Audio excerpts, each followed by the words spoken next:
Olá, pessoal, tudo bem? Eu sou Diogo Fontana, escritor, editor literário e fundador da Editora Danúbio. E estamos começando aí mais um episódio do nosso programa O Futuro da Literatura Brasileira, o programa em que o Douglas Lobo e eu falamos aí sobre o maravilhoso mundo da literatura no Brasil contemporâneo. Tudo bem, Douglas? Como é que tá aí? Tudo tranquilo aqui em Fortaleza. Vamos lá, avisos. O livro Garage 1981, que é a estreia do selo DNB. O selo DNB é um selo da Danúbio para narrativas em primeira pessoa, para memórias, registros históricos. Ele é um selo também que tem uma estética mais pop. Então, esse livro é um relato em primeira pessoa, a autobiografia do Flávio Kutter, conhecido como Flávio Garage, no Twitter, e já está disponível nas livrarias.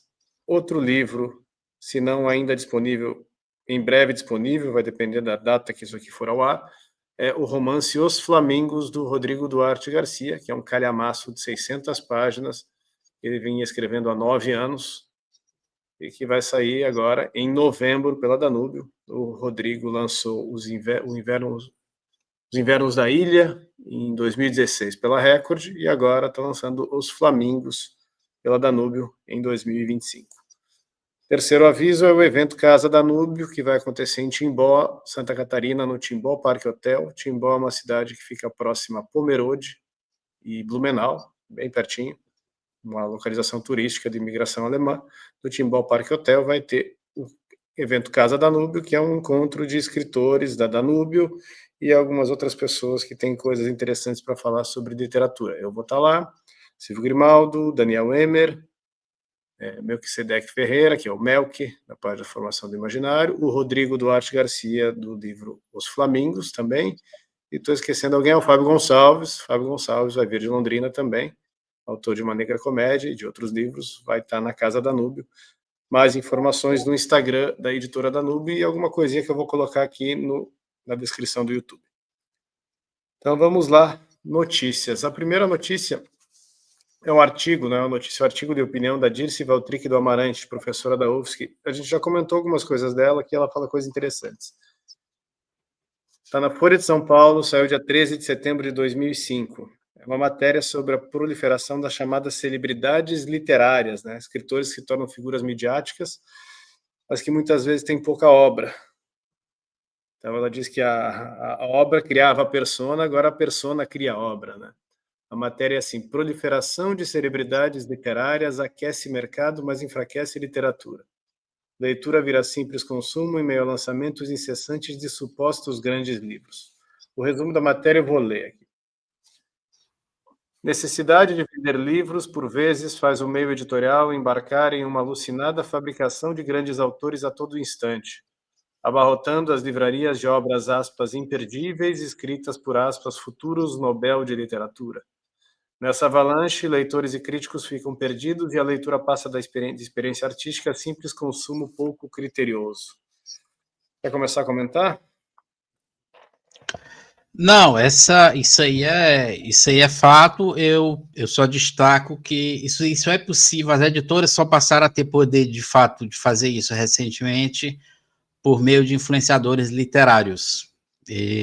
Eu acho que as editoras brasileiras elas estavam meio perdidas, especialmente com autores nacionais, né? Porque os autores estrangeiros eles vêm com marketing atrelado, mas os autores nacionais, eu acho que as editoras estavam um pouco sem poder de criar uma carreira ou de criar uma imagem, mas elas descobriram o caminho das pedras, que os influenciadores literários conseguem fazer isso porque a relação dos grandes influenciadores literários com seu público, salvo algumas exceções, é uma coisa meio de seita. As pessoas não têm coragem de...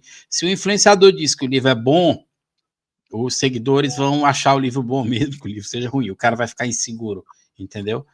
E eu acho que não pode ser diminuído o poder dos influenciadores literários nesse esquema que ela diz aí de formação de celebridades literárias.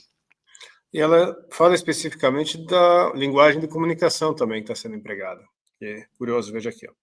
Geralmente, escritores alcançam o reconhecimento dos leitores e dos seus pares depois de longa jornada.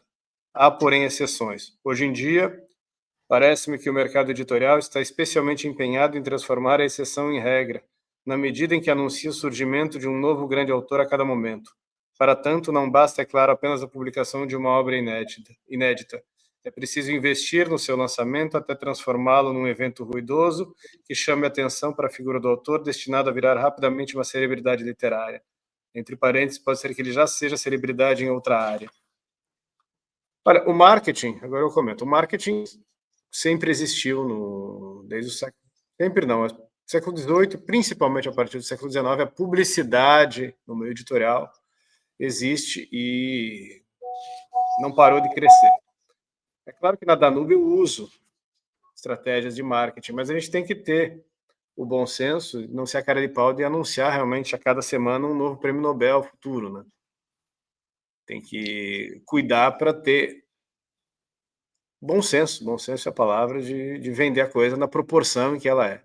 Eu procuro vender os autores da Danube como promessas da literatura, e o catálogo da Danube como uma grande promessa de futuro literário. Tanto é que o nome desse programa é O Futuro da Literatura Brasileira, porque nós queremos debater a existência desse futuro e, quem sabe, fazer parte desse futuro. Eu sempre coloco a coisa nesses termos. Mas o que a professora Amarante aqui está dizendo é justamente outra coisa, né? Já dá a coisa como fato consumado. Até que esses caras são os novos gênios, chegaram no pedaço aqui e são É a criação de uma hype. Criação de uma hype. E aí, quando a hype é muito forte, o que acontece? O leitor passa a ficar inseguro.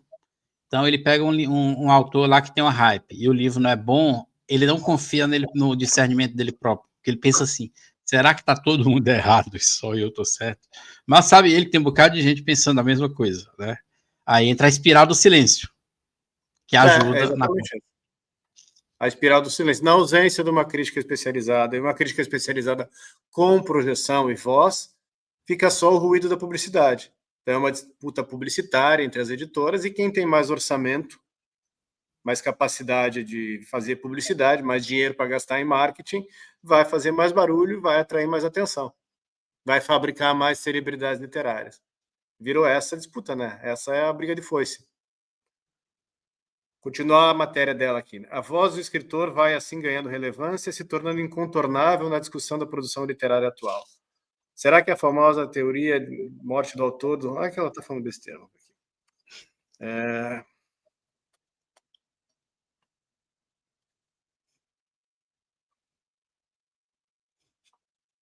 A arte precisa da indústria cultural, embora negue a cada gesto. A indústria cultural precisa da arte, como de um sustentáculo subterrâneo, que todavia se esforça em cobrir, preenchendo cada buraco da superfície. Dessa negação recíproca se desprende algo como a sombra de um valor, o ectoplasma de uma verdade, é pouco, mas é o que não resta. Essa tensão a gente sabe que existe.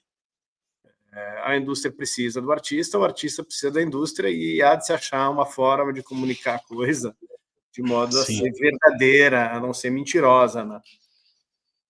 Aqui ela está dizendo que é preciso lançar ininterruptamente novidades na área das letras, e esse processo não permite que o leitor comum tenha tempo para digerir, ainda que haja muitos livros de fácil digestão, o que leu.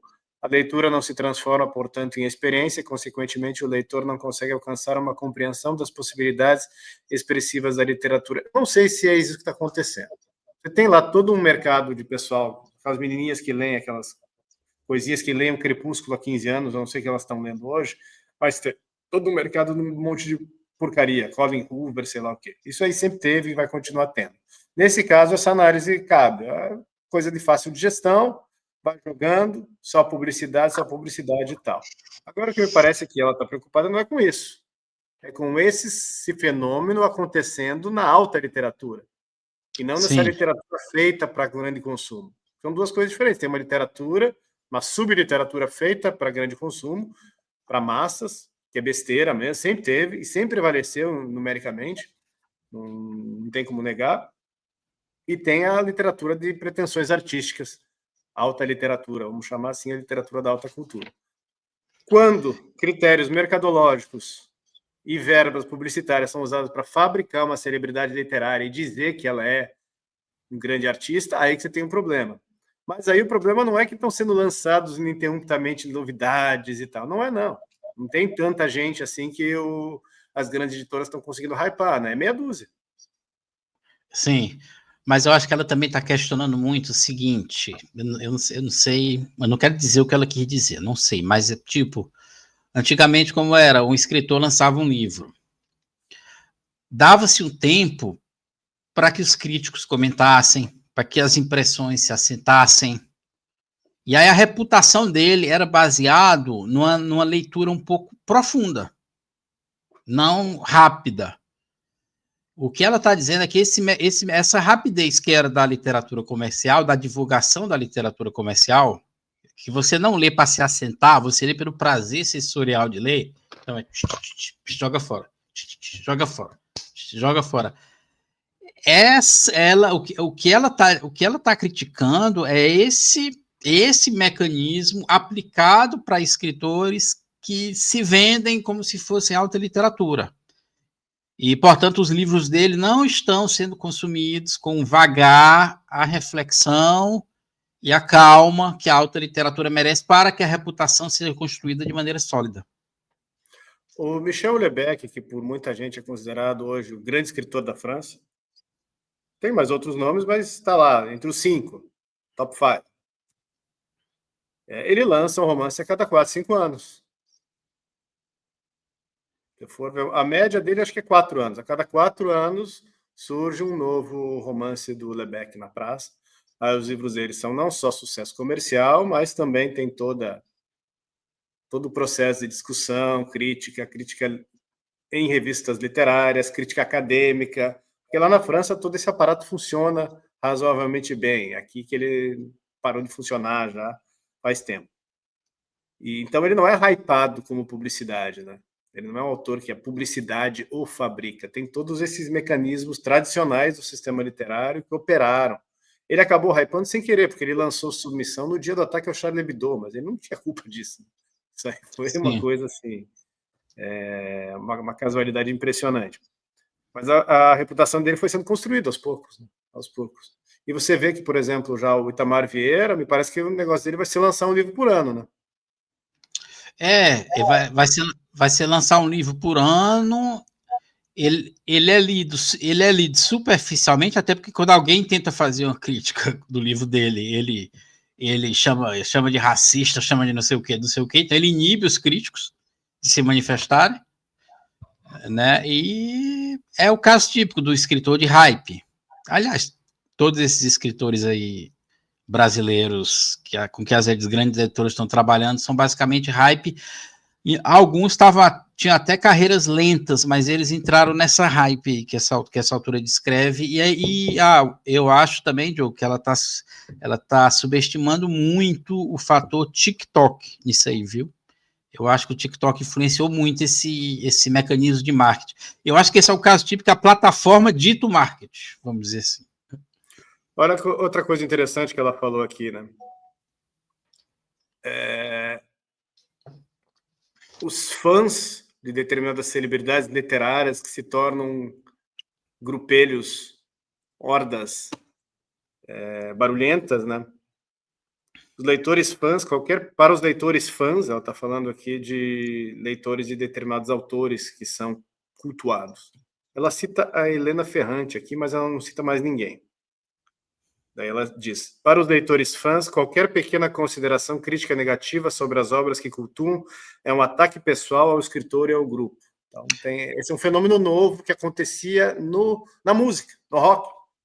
Sim. Se o sujeito falasse lá mal da Legião Urbana, vinham todos os fãs do Renato Russo e xingavam um cara lá na sessão de cartas da revista Bis. E essa lógica de fã-clube de banda, ela diz que está se aplicando em alguns casos na literatura. É interessante esse fenômeno. Não parei para pensar nisso, mas acredito mesmo, né? Não, porque você não frequenta muito essas redes sociais mais, né? Vamos dizer, o TikTok jovem. Eu nunca frequentei essa rede social mais. Mas dizem que eu frequento um pouco mais do que você, eu não tenho muita paciência para treta, mas dizem que alguém posta um vídeo falando mal de um autor e tem alguma visibilidade, o cara sofre com os comentários. O pessoal vai para cima. Mas faz parte, né? Faz parte. E isso pode até ser bom, isso pode até fomentar a discussão mesmo. Em vez de inibir, deveria potencializar a discussão. Não diz que treta vende. Mas outra coisa que é interessante, a situação da crítica literária nesse cenário é no mínimo desafiadora. Em primeiro lugar, afirmam editores e autores que a crítica morreu. Eu também digo isso. O fato, quem falou isso sou eu. Eu, Diogo, também falo que a crítica morreu. O fato é que o crítico contemporâneo não tem condições de avaliar uma avalanche de livros colocados no mercado cotidianamente vendidos como obras de futuros Nobel de literatura. Será? Não, nesse ponto ela está certa. A quantidade de obras, porque veja bem, o crítico ideal, ele separa o joio do trigo.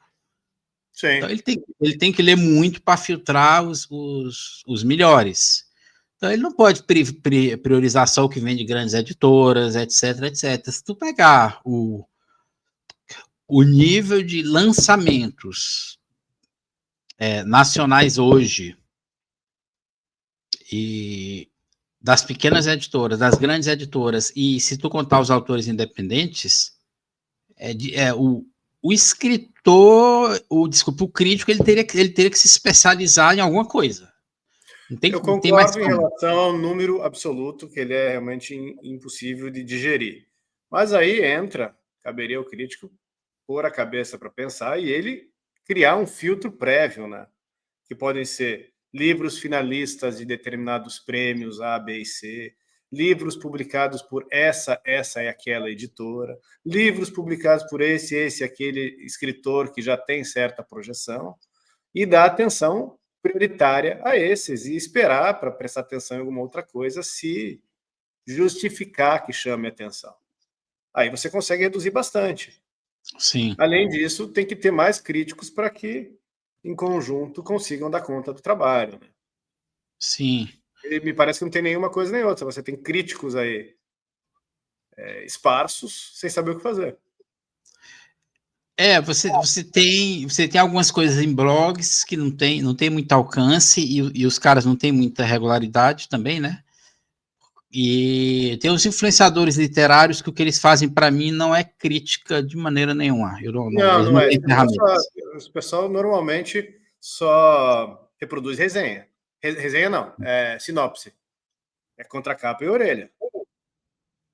É impressionante como uma contracapa e uma orelha de um livro pautam um influenciador. Sim. Raramente eles têm algo a dizer para o livro para além daquilo que vem na sinopse. Eles leem o livro, alguns deles leem o livro e quando vão falar, opinar sobre o livro, eles falam o que está na sinopse. Eu já reparei isso várias vezes e achei muito engraçado. O que você lê? Você lê o livro, li o livro. O que você achou do livro? O cara fala aquilo que está na orelha. Eu não precisava ter lido, né? Sim, de fato. Aí eu não sabia. Eu queria que você me dissesse algo além da orelha. Se diga se a orelha se é verdade o que diz na orelha, lá, se eles exageraram, se está certo, se está errado, não. Então, falta gente com capacidade de ler, né? Sim. De ver alguma coisa e tirar algo daquilo ali. Talvez o pessoal dos clubes de leitura, talvez os debates dos clubes de leitura sejam isso. Eu não sei, porque eles são internos e eu não faço parte de nenhum, entendeu? Então, não sei. Vamos ver aqui.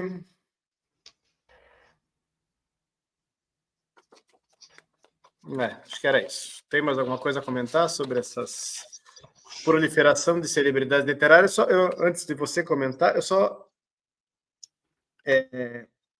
lamento o teor abstrato desse artigo de opinião aqui. São 6 páginas aqui impressas e não tem um nome de uma dessas celebridades literárias brasileiras. Que ela disse que estão sendo fabricadas pelas editoras. Não tem um exemplo, um fulano, um livro, uma editora, nada. É uma crítica sobre um estado geral sem concretizar, sem exemplo nenhum. Sim, que é estranho. Me parece falta de coragem. Sim, é o que eu acho também. E aí entra o problema da crítica. A gente diz não tem crítica, não tem crítica, não tem crítica. Não tem crítica. Tá cheio de crítico que não tem coragem de fazer crítica. Tá cheio. Você vai lá, você tem uma coluna para escrever sobre o livro na Folha de São Paulo, e você vai escrever sobre o livro sem falar de nenhum livro. Vai lá, vai citar a Helena Ferrante, que é lá da Itália e ninguém nem sabe quem é. Pô, aí não dá, né? Outra notícia aqui, então, lá mudando de assunto. Clube do Livro FN, tá, referência primeiro, né? Publish News, 25 de setembro de 2025. Clube do Livro FN do influenciador Felipe Neto encerra as atividades. Assinantes ficaram sabendo do encerramento por uma live realizada pela equipe na quarta-feira, 24. Os conteúdos ficam disponíveis até o dia 30 de setembro na plataforma, ou seja, já não estão disponíveis. Que de bolo, que de bolo. Depois de pouco mais de um ano do seu lançamento, o Clube do Livro FN, do influenciador Felipe Neto, influenciador, eu achava que ele era intelectual, anunciou que vai encerrar as atividades. Os assinantes ficaram sabendo? É mais do mesmo? Deixa eu ver se tem alguma coisa a mais aqui. Felizmente, por direcionamento de cima, não serão enviados os conteúdos do clube ao longo de outubro. Apenas os certificados. Tinha certificado essa porcaria. Diz o comunicado. Lamentamos o aviso repentino e os poucos dias para se despedir. Fecharam as portas rapidinho, hein? Nas redes e na própria plataforma, assinantes do clube ficaram revoltados com a notícia. Aqui tem a transcrição, né? Aspas, caramba, que decepção. Estou muito triste com a forma como tudo foi conduzido. Quem não conseguiu acompanhar todos os livros por motivos pessoais, agora se lascou. Outro aqui, só gostaríamos que o senhor Felipe Neto tivesse o respeito de vir aqui dar o recado, comentou outro. Mais um. Não precisa dizer que o clube não deu lucro, que não teve tempo e todas essas velhas desculpas. Só tenha respeito e venha falar com quem entrou no clube e investiu nele por sua causa. Mandar o recado por procuração é lastimável, disse outro fã. Em julho de 24, quando o clube foi anunciado, o primeiro título, Fahrenheit 451, chegou ao topo da lista de mais vendidos da Amazon. Com o anúncio, a procura pelo livro aumentou 72.000%, segundo o jornal O Globo. Em setembro, quando o influenciador anunciou a obra Corpos Secos, da editora Alfaguara, de Luísa Geisler, Marcelo Ferroni, Natália Borges Polécio e Samir Machado de Machado, o livro fez sua estreia na lista Nielsen Publish News de autores nacionais, ocupando a segunda posição em ficção. Em outubro, o empresário participou da programação principal da Festa Literária Internacional de Paraty, a Flip. E já era. Impressionante o que você falou no começo da conversa, né? A atração que o influenciador dá ao livro indicado. A reportagem deixa isso claro. E o que você acha do fim do Clube do Livro do Felipe Neto? Cara, assim,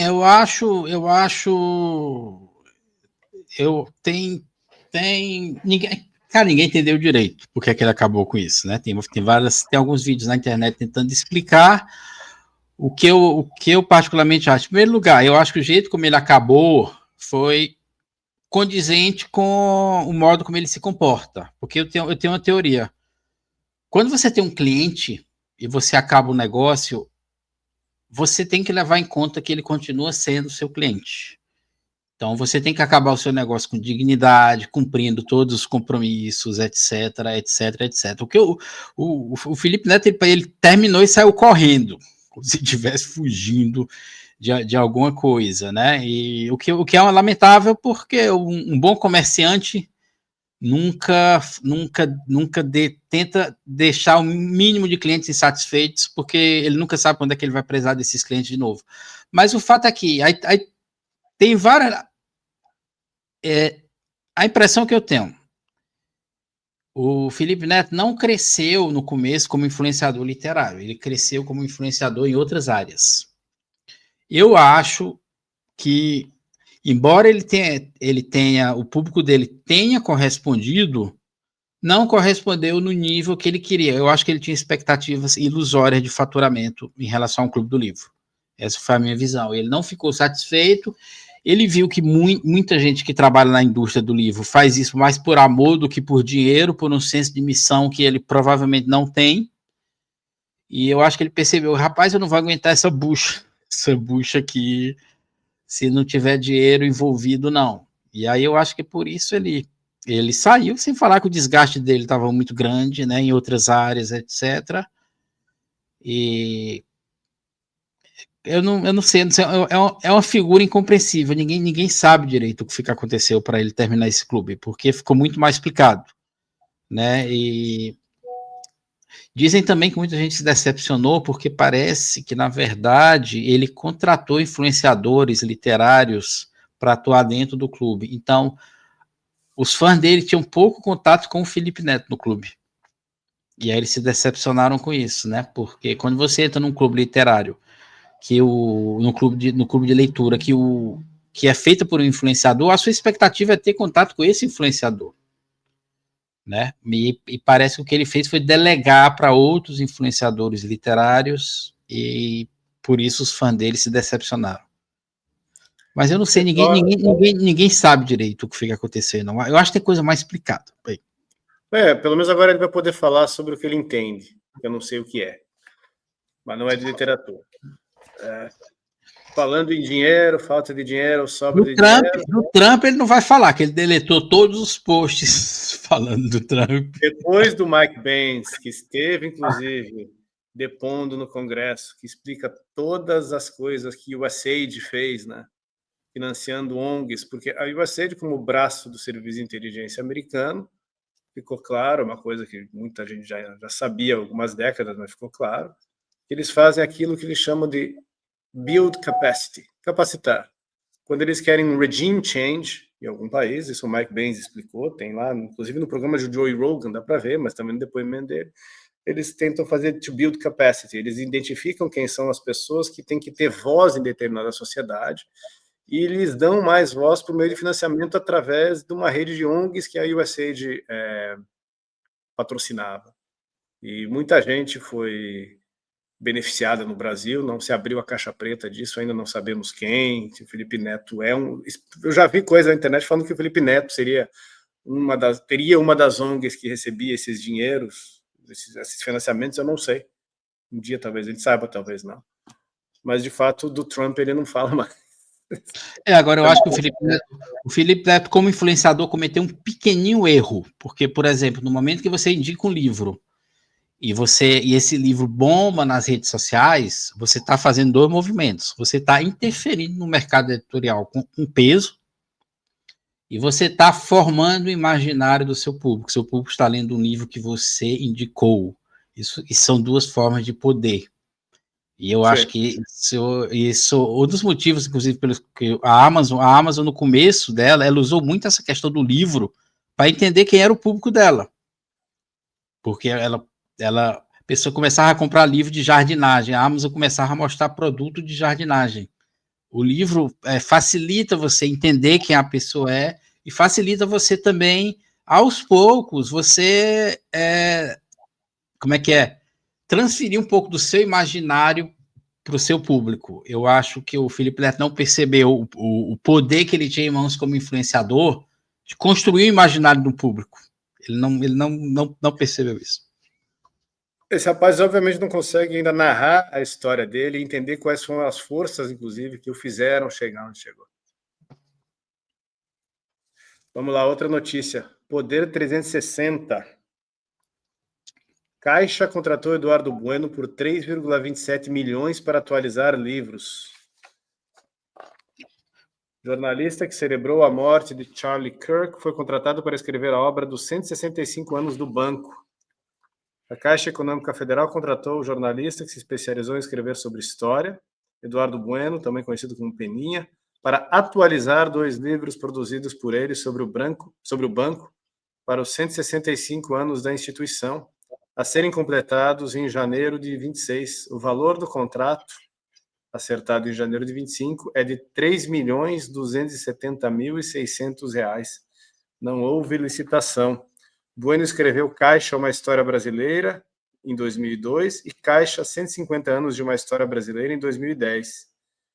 Segundo publicação no Diário Oficial da União, a atualização das duas obras resultará em nova edição do livro em homenagem aos 165 anos da empresa e de edição bilíngue digital e websérie documental do livro. O pessoal é requisitado, né? O poder público. Aí a gente percebe por que é que esse povo não escreve livro, né? Livro de verdade. Porque para escrever livro institucional, o cara ganha um dinheiro desses. Não é para escrever, é para atualizar. É para atualizar, vai escrever vai ter sido mais. Esses livros já existem. A última edição é de 2010. É para ele atualizar 3 milhões e meio de reais, 3,2 milhões de reais, para ele contar o que aconteceu na Caixa Econômica nos últimos 15 anos. Tá, curioso. Não, é curioso. Atualizar um livro de história, né? É curioso assim. História corporativa. Ok. Ou seja, então, só para pegar os últimos 15 anos e explicar. Três pautas.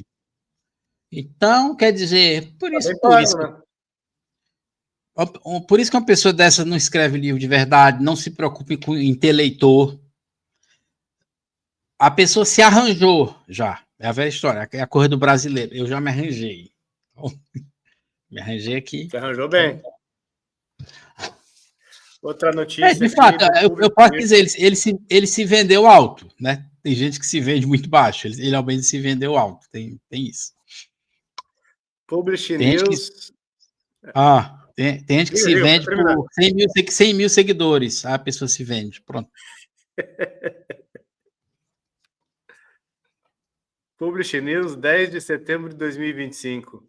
Pequenas editoras lutam para preservar a bibliodiversidade. Sempre que eu leio essa palavra, eu sei que é tudo sem diversidade nenhuma. Fundadores das editoras Intersecção, Bloco Narrativo, Verve, Arpilera e Janela Amarela revelam como se sustentam com trabalho próximo a autores e outros profissionais. Editoras miúdas, muitas artesanais, são responsáveis por apresentar promessas da literatura brasileira aos leitores. É uma matéria, daquelas matérias feitas para apresentar algumas editoras. Eles inventaram essa pauta aqui. Eu lembro quando eu tinha livraria, eu contratei assessoria de imprensa. A assessoria de imprensa contactou veículos de comunicação em Curitiba, entre eles a Gazeta do Povo, e a Gazeta do Povo gostou do release, mas não fez uma matéria sobre a minha livraria Danúbio, aproveitou para fazer uma matéria sobre livrarias de rua. Eles pesquisaram outras e fizeram uma boa matéria.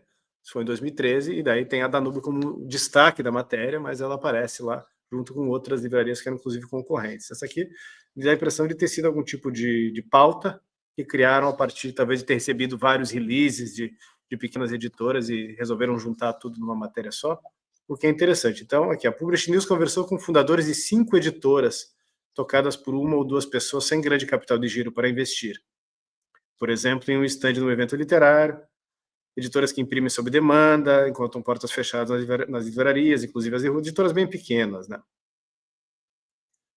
E o que me chama a atenção? Eles falam sobre bibliodiversidade, mas se você for ver, o que esse pessoal publica? O mesmo que as grandes. Sim. É o mesmo estilo de literatura com os mesmos critérios estéticos. Então, quando eles estão falando de bibliodiversidade, eles acham que eles estão se referindo à bibliodiversidade, mas eles estão se referindo simplesmente a qual seria a diversidade de participação de market share. Eles só gostariam de distribuir as fatias do bolo entre mais bocas para comer. Mas isso não vai acontecer porque elas estão publicando o mesmo produto das editoras grandes sem terem a estrutura das editoras grandes. E sem terem aquela verba publicitária que as editoras grandes têm para fabricar as celebridades literárias. Então estão jogando um jogo que não tem como ganhar. Algumas normalmente conseguem crescer e se adaptar porque conseguem um jeito de captar a verba do governo, né? Seja por leis de incentivo, emenda parlamentar, não sei. Não estou falando que seja o caso dessas aqui, até que essas aqui são realmente bem pequenas. Mas muitas acabam crescendo dessa forma, né? Então, aqui são 5 editoras que trazem a diversidade igual. Lendo aqui um pouco mais... Aqui, por exemplo. mercado editorial aqui. Editora Arpilera, que foi fundada na Bahia. Radicados há 10 anos na praia de Arembepe, na Bahia. Fundaram a editora há 2 pessoas, um casal, em outubro de 22, fundou essa editora lá da Bahia. Né? E aqui é o depoimento de um dos fundadores dessa editora. Queríamos trazer ao mercado editorial um tipo de livro diferente, mais sensorial e artístico, artesanal, costurado manualmente. Esse é nosso diferencial. Em um mundo tão veloz e digital, queremos resgatar as texturas, fazer o analógico. No lugar da produção em massa, queremos trazer o que é único, Rebobina e Ara. Todo ano eles abrem uma chamada de originais em dezembro para selecionar os originais que serão publicados no ano seguinte. A prioridade, definiram juntos, é de mulheres, pessoas negras e com deficiência, LGBTQIA+, e indígenas. Tem alguma coisa diferente do que a Companhia das Letras ou a Record procura? Não, nada diferente. A diferença é que eles vão fazer uma coisa artesanal que não vai ter massificação. Essa é a diferença. Que não vai vender para ninguém. É literatura meio... Pode vender para cara que estiver na praia. Né? Se uma minoria estiver contando com essa... que nem o Hare Krishna. Se a minoria estiver contando com essa editora para ter voz, não vai ter voz, não. Ninguém vai ouvir. Não. Mas pois é. É uma hipnose isso, né? Bibliodiversidade. Falando em bibliodiversidade, que não tem diversidade nenhuma, outra notícia aqui do mesmo teor, parecido, mas é diferente. Também no mercado editorial, também da Publish News, de 18 de setembro. Selo Ação nasce com a democracia no centro de sua linha editorial. Quando vem democracia, já sabe o que vem, né? Tem um TACAP junto. Sociólogo e ativista Betinho inspira o nascimento da editora sob o comando do filho Daniel Souza e do seu editor Pascoal Soto. Você lembra do Betinho, né? Você tem idade para lembrar do Betinho. O homem era considerado um santo no auge da hegemonia cultural e jornalística do PT no Brasil dos anos 90. Sim. A primeira metade, ele fazia filantropia e comovia as multidões, né, midiáticas.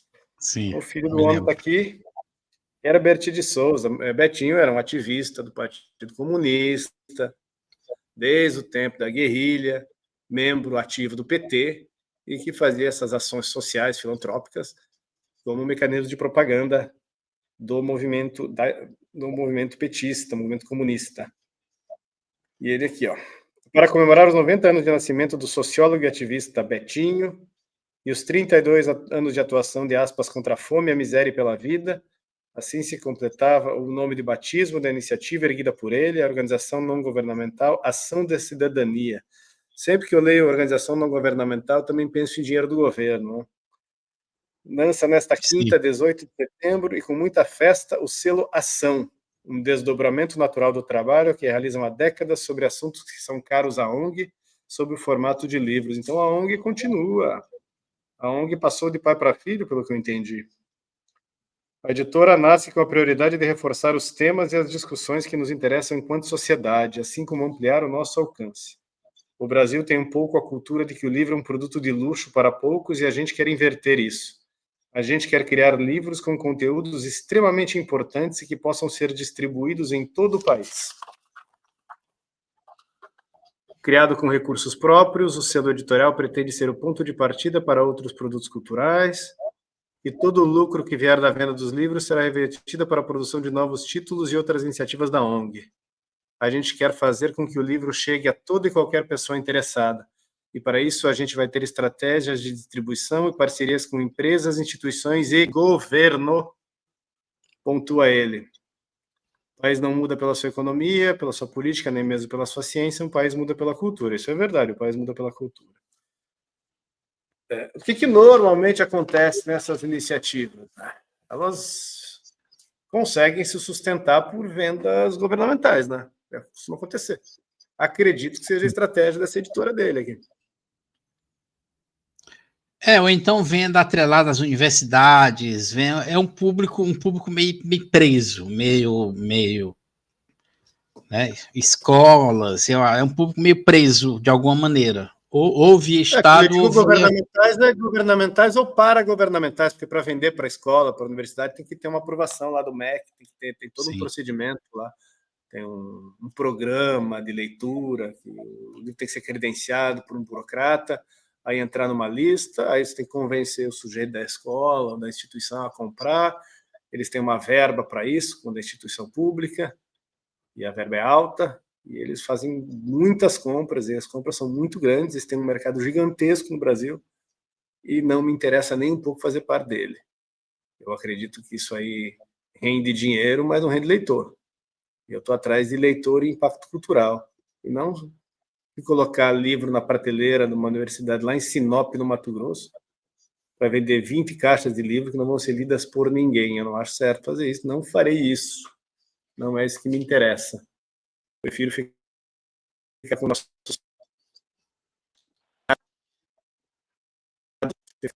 físicas. Diogo, seu microfone pausou. Voltou. Não sei onde parou, mas voltou. Então, de notícia não, hoje, você vamos para aquela parte... Não quer livros que não sejam lidos, etc. Eu concordo plenamente. Não quero, então tem interesse em vendas governamentais. Queremos leitores, não tiragens. Queremos leitores, não tiragens. Exatamente. Quero leitor, não quero tiragem. Já tem muito farsante no Brasil, não serei mais um. Vamos lá, o quadro que a gente sempre faz é ritual do programa. O que cada um está lendo? Você está lendo o que aí, Douglas? Lembrou de mostrar alguma coisa? Confesso que eu fui pego de surpresa. Então eu vou dar. Não precisa mostrar a capa, se não tiver a mão aí, só fala. Não, tá, ok. Eu comecei a ler a Tragédia Burguesa, finalmente, do Otávio de Faria. Eu tô lendo O Mundo dos Mortos. Tô bem no comecinho ainda, mas eu tô gostando muito. Eu confesso que o estilo dele sempre me afastou um pouco, porque o Otávio de Faria não tem aquele estilo dos grandes escritores, né? Eu não sei dizer o que é aquele flavor dos grandes escritores, né? Mas está longe de ser uma coisa desagradável e eu percebo que funciona para a história.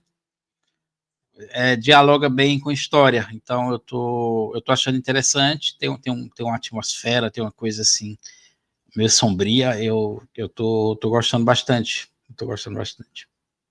Eu não li ainda, não li nada dele, então nem comecei. Isso é uma coisa que eu não mergulhei ainda. Depois me conta mais à medida que você for lendo. Eu estou lendo isso aqui, é o que eu separei para mostrar. Selección de Cuentos Xamandú Rodrigues. Isso aqui é muito interessante, a coleção de clássicos uruguaios, Biblioteca Artigas. Eu tenho outros volumes aqui, que eu achei em sebo em Curitiba, mas eu quero comprar todos, são mais de 100. Isso aqui é feito pelo Ministério da Educação do Uruguai desde os anos 50, 60. A Epopeia de Artigas, esse aqui também, Lança e Sable, Eduardo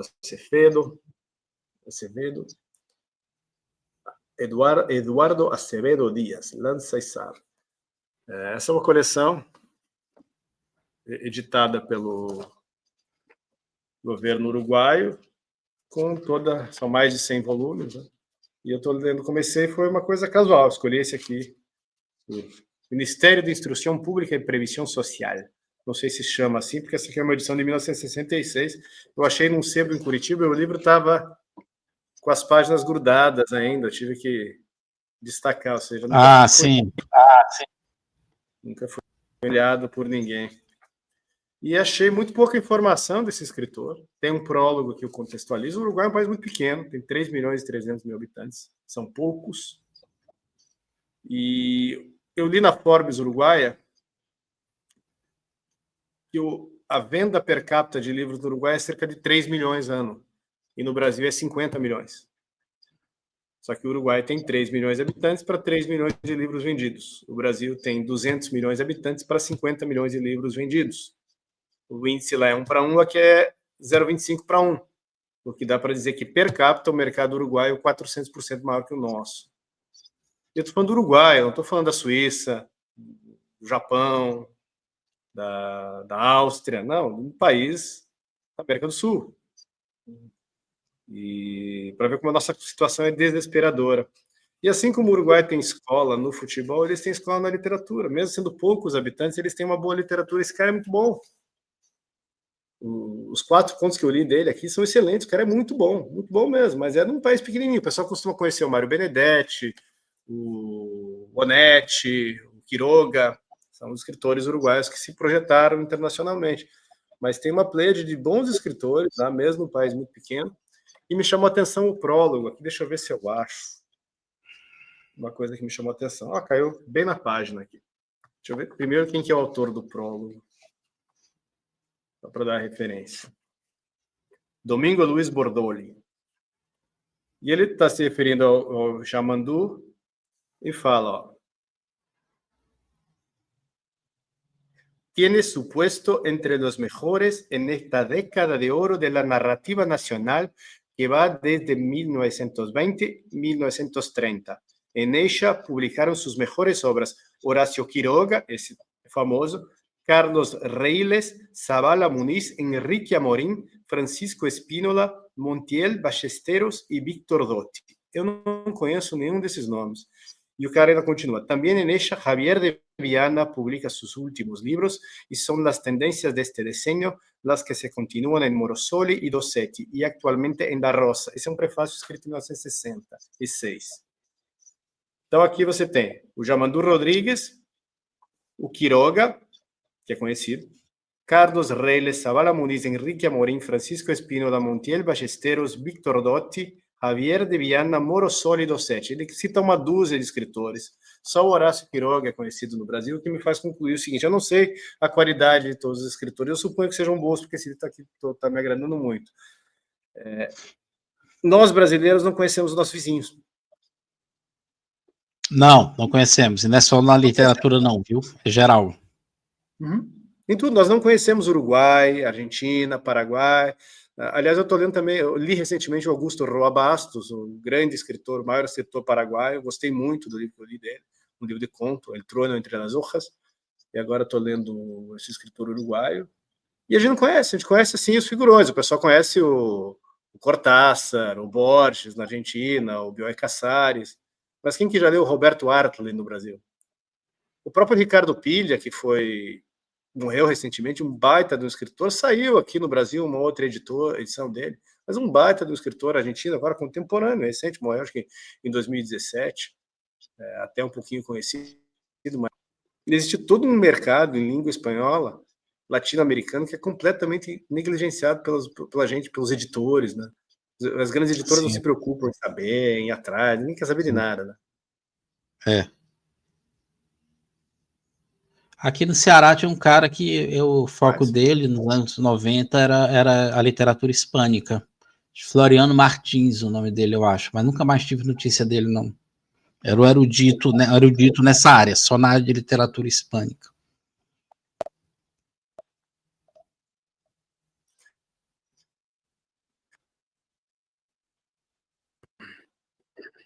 Voltou?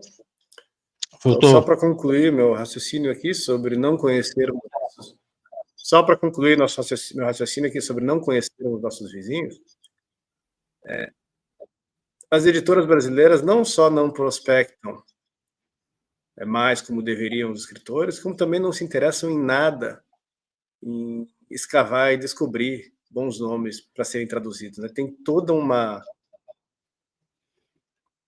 constelação, né? Uma multidão, um oceano de escritores, não só latino-americanos, mas certamente franceses, espanhóis, italianos, britânicos, americanos, que nunca sairão do Brasil. Estão completamente desconectados porque não estão se preocupando com isso. Seria um trabalho benemérito se alguém abrisse uma editora para trazer traduções interessantes e de boa qualidade. E é isso. Então é isso. Pessoal que chegou até aqui, curta, compartilhe, inscreva-se no canal. Para comprar o meu livro, os meus livros e o do Douglas, inclusive Dentes de Ouro, que é o livro recente dele que foi lançado agora em setembro, entre em livrariadanubio.com.br. Em novembro tem Black November, tem Black Friday, dá para encher o carrinho, comprar todos os livros da editora e ficar muito feliz para o Natal. Substack, tem o meu Substack e o do Douglas, procura lá, Diogo Fontana, Douglas Lobo, vou deixar na descrição também os nossos Substack. Eu tenho escrito notas com regularidade, você também. E eu gostei, tem um sabor de Facebook de 2013 lá. Que não termine como Facebook. Não. Mas sim, claro. A gente vai usando quanto tá bom. E acho que deixa eu ver se tem mais alguma coisa aqui na pauta. Se inscrever, já falei. E é isso aí. Mais alguma coisa aí para falar? Não, só agradecer. Então, até a próxima. Um abraço. Tchau.